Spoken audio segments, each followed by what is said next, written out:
Praise the lord అందరికీ. ఈరోజు మరి దేవుని హస్తాలతో మనల్ని ఆశీర్వదించినట్లయితే మన జీవితం ఎలా ఉంటుందో తెలుసా? మన బ్రతుకులు ఎలా ఉంటాయో తెలుసా? ఒక చిన్న పాప ఎగ్జాంపుల్ మీతో షేర్ చేసుకుంటాను.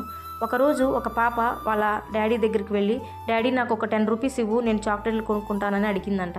అప్పుడు వాళ్ళ డాడీ ఆ పాపకి ఒక 10 రూపీస్ ఇచ్చినప్పుడు ఒక షాప్ దగ్గరికి వెళ్ళి షాప్ అతనితోటి నాకు 10 రూపీస్కి చాక్లెట్లు కావాలని అడిగితే ఆ పాప చాలా క్యూట్గా ఉందంట. ఆ షాప్ అతను వెంటనే అక్కడున్న చాక్లెట్ బాక్స్ తీసి ఆ పాపకిచ్చి, నువ్వే తీసుకో, నీ మనీ నాకేమొద్దు అని చెప్పేసి ఆ పాపకు ఆ చాక్లెట్ బాక్స్ ఇచ్చాడంట.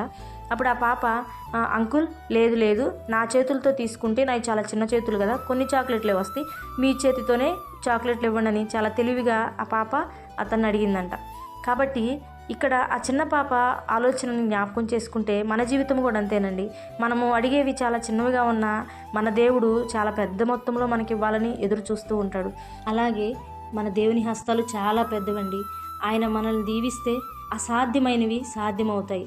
ఆయన హస్తాలతో మనల్ని దీవించాలని, మన బ్రతుకులు మారాలని మనం ప్రార్థన చేసుకుందాం. నీ హస్తాలతో దీవించు ప్రభువా. నేను చిన్నవి అడుగుతున్నానేమో, చిన్న ఉద్యోగాలు అడుగుతున్నానేమో, కానీ నీ హస్తాలతో దీవిస్తే నాకు ఎన్నో అద్భుత కార్యాలు, ఎన్నో ఆశ్చర్య కార్యాలు నా జీవితంలో జరుగుతాయి. అందుకే దేవా, నీ హస్తముతోనే నేను దీవింపబడుదును గాక అని ప్రార్థించినట్లయితే దేవుని యొక్క హస్తపు దీవెనలు మనం పొందుకోగలము.